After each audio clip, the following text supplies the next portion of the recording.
Existem algumas raças alienígenas de linhagens diferentes no nosso sistema político, tá? E os seres humanos são a força motriz disso. Alguns chamam de governo oculto. Eles têm uma espécie de programação. A mídia mundial hoje tem atuado fortemente para estabelecer essas agendas. Como a raça dos reptilianos é muito agressiva, 1000 reptilianos conseguiriam acabar com a raça humana em cerca de 7 horas. Nós teríamos a ajuda da Confederação Galáctica em muito menos tempo que esse aí. Interrogatório feito por militares a um presidente de uma multinacional muito importante. E aquele presidente, ele não era um humano. Aquela pessoa, ela teve tipo um infarto e morreu. Existia ali uma espécie de consciência coletiva e eles veem que não conseguem mais. Eles desligam essa consciência e a pessoa então, ela morre. Eles podem ter alguma espécie de holograma. Quando nós olhamos, nós vemos um humano e não um insectoide.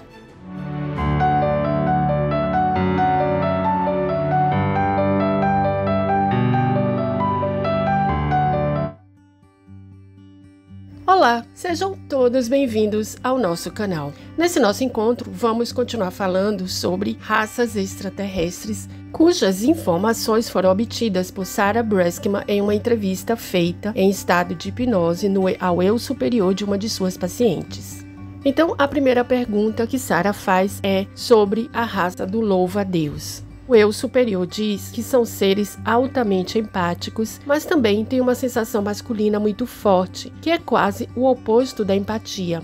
A maioria dos insectoides tem uma sensação masculina. Eles são frios, racionais e altamente lógicos. Isso porque eles podem sentir o que você está sentindo e potencialmente tirar vantagem disso. Então ela pergunta como poderia tirar vantagem de um humano, e a resposta é quase irônica. É muito fácil tirar vantagem de um humano. Esteja ciente que existem entidades, a maioria delas são mais benevolentes. Algumas entidades são trapaceiras e outras são malévolas e oportunistas. E têm trabalhado aqui.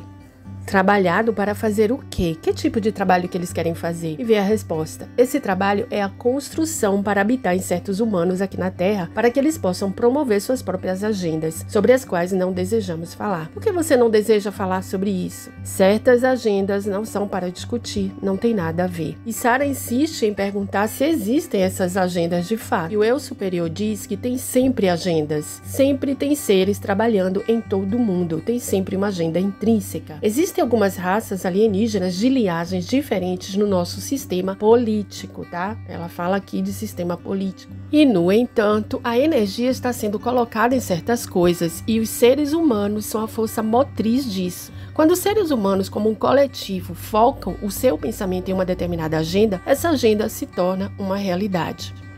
A construção social, a mente coletiva, concordou que este é um evento muito polarizador e, portanto, sempre que houver um lado, haverá outro lado, e sempre que todos estiverem focados em alguma coisa. Isso não é ruim, é apenas a maneira como a terceira densidade funciona. Então, digamos, explicando melhor o que ela diz, é o seguinte, que várias agendas onde a elite global, ou um grupo de pessoas aí, que alguns chamam de governo oculto, eles têm uma espécie de programação, onde a mídia mundial hoje tem atuado fortemente para estabelecer essas agendas. Então não importa se aquilo é mentira ou é verdade. Eles jogam ali a informação e eles tentam fazer, mesmo quando não é uma verdade, eles tentam fazer com que a população acredite, para que ela, focando como coletivo, como consciência coletiva, ela realize de fato aquela agenda que eles querem.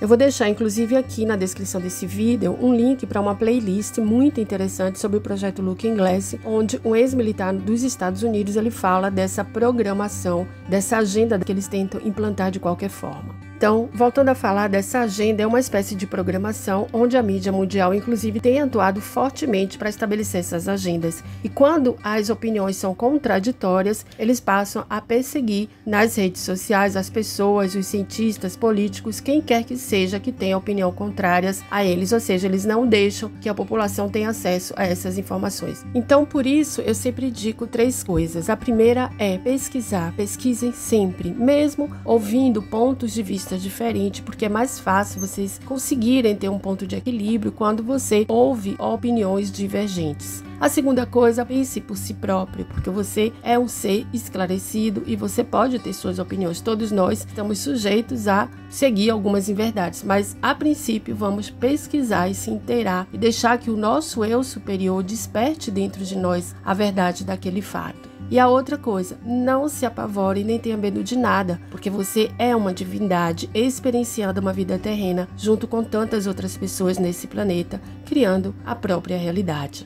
Agora, nós vamos falar sobre os reptilianos, que é a próxima pergunta de Sara. Quem são eles? O eu superior diz que são uma linhagem antiga que sempre esteve aqui. Eles são eficazes em sua posição e seus deveres. Eles são guerreiros. Poderiam facilmente destruir raças inteiras, porque são criaturas poderosas e velozes. Mas não farão isso porque estão sob mandato. E ela pergunta então se eles cumprem essas regras ou esse mandato. Ela diz que sim. Então ela pergunta onde eles vivem, geralmente no centro da Terra. Eles não têm um planeta separado, mas vivem em cavernas escuras no centro da Terra e também em túneis. Ela pergunta a Sara como é que eles afetam os humanos. Diz que eles são conhecidos, ela responde, por entrar em humanos. E o que o humano pode fazer para se proteger de um reptiliano? Ela diz, podemos sempre pedir a eles que saiam. Como o humano saberia se tem um réptil que andou neles? É o mesmo que saber se alguma entidade está em seu corpo. Não é fácil saber imediatamente, mas simplesmente pedir para sair, isso seria bom o suficiente. Então, se você apenas se concentrar conscientemente em seu corpo e ordenar apenas que qualquer coisa que não pertence ao seu corpo para sair de lá. Para quem conhece um pouco sobre espiritismo sabe que existem seres, no caso humanos, que obsediam outras pessoas que estão encarnadas. Então nesse caso parece então que o reptiliano ele pode criar essa simbiose que pode ser um pouco mais intensa do que uma simples obsessão. Então, a forma de evitar esse tipo de coisa é mantendo sempre uma vibração elevada e estar sempre orando, meditando, a fim de que nós tenhamos também proteção de seres mais evoluídos que nós, inclusive do nosso próprio eu superior. E já que estamos falando de reptilianos, eu vou falar uma história interessante aqui que foi contada por Ted Haid, que eu não sei exatamente como se pronuncia o nome dele, que é um ex-militar brasileiro que serviu à tropa de elite global nos anos 90. E ele disse que, dentre tantas batalhas em vários países do mundo, ele disse que já teve que combater reptilianos. Ele disse que teve contato com pelo menos 9 raças diferentes, sendo que 5 raças não são totalmente hostis aos humanos, mas 4 são hostis. Então é uma coisa interessante porque talvez vocês não saibam, mas a raça humana é vista como uma raça também hostil. Se vocês pensarem que no nosso planeta humanos fazem crueldades com humanos e matam humanos, como não considerar a nossa raça uma raça hostil? E uma outra coisa interessante que ele fala é que como a raça dos reptilianos é muito agressiva, ele diz que do ponto de vista deles, porque eles são muito velozes, 1000 reptilianos conseguiriam acabar com a raça humana em cerca de 7 horas. Porém, também diz que se acontecesse, digamos, uma invasão dessa, nós teríamos a ajuda da Confederação Galáctica em muito menos tempo que esse aí. Talvez, então, o que o eu superior fala de mandatos que eles têm que cumprir é exatamente isso, de não invadir o nosso planeta, no sentido de invadir a superfície e nem de agredir humanos. Mas, quando existem essas operações intraterrenas com militares, às vezes eles se deparam com reptilianos que realmente são muito hostis. Ela pergunta então sobre os draconianos. E o eu superior diz que são os mesmos dos reptilianos, que eles têm nomes diferentes, mas têm uma energia muito parecida, como acontece com os pleiadianos e os lirianos, como eu falei no vídeo anterior, que são somente divisões genéticas. E voltando também aos insectoides, existe um ex-militar que participou de um programa chamado 20 and Back, que significa 20 e volta, onde ele participou de um programa militar por 20 anos. Depois, eles usavam essa tecnologia, eles voltaram no tempo, a gente pode falar disso um outro dia em outro vídeo, e ele recolocava a pessoa ali naquele mesmo tempo, e depois apagava a memória dela também, para que ela não lembrasse daquilo que aconteceu nesses 20 anos de programa militar. É como se você saísse e voltasse, mas você tivesse vivido 20 anos, mas a pessoa rejuvenescia, ela voltava para a idade de onde ela começou ali aquele programa. Esse denunciante, ele era um empata intuitivo, então ele participava desses interrogatórios exatamente para saber se aquele ser estava dizendo a verdade ou não. Aliás, ele não era, ele é um empata intuitivo, que é aquela pessoa que ela tem uma espécie de premonição, então ela consegue perceber o que o outro está pensando, o que vai fazer, independente da raça. Então ele conseguia trabalhar bem, digamos, com raças alienígenas em relação a essa percepção dele. Das lembranças que ele teve quando ele recuperou a memória, porque um percentual mínimo de empatas intuitivos consegue recuperar a memória, e no caso dele, ele conseguiu recuperar. Então ele diz que tem uma lembrança de um interrogatório feito por militares a um presidente de uma multinacional muito importante.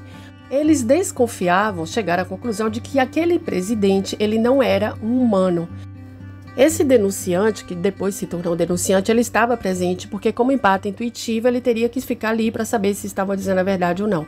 E ele diz que fizeram interrogatório, interrogaram, perguntaram, e chegou a um ponto que aquela pessoa ela teve tipo um infarto e morreu. Então ele disse que nesse caso era verdade, que realmente existia ali uma espécie de consciência coletiva, e quando chega a um ponto que eles veem que não conseguem mais andar, caminhar com esse projeto daquela pessoa ali, eles desligam essa consciência e a pessoa então ela morre. Mas ele disse que estava presente exatamente porque ele queria saber se o que a pessoa dizia era verdade ou não, por ser um impacto intuitivo. Inclusive, ele disse que participou de vários interrogatórios desse tipo.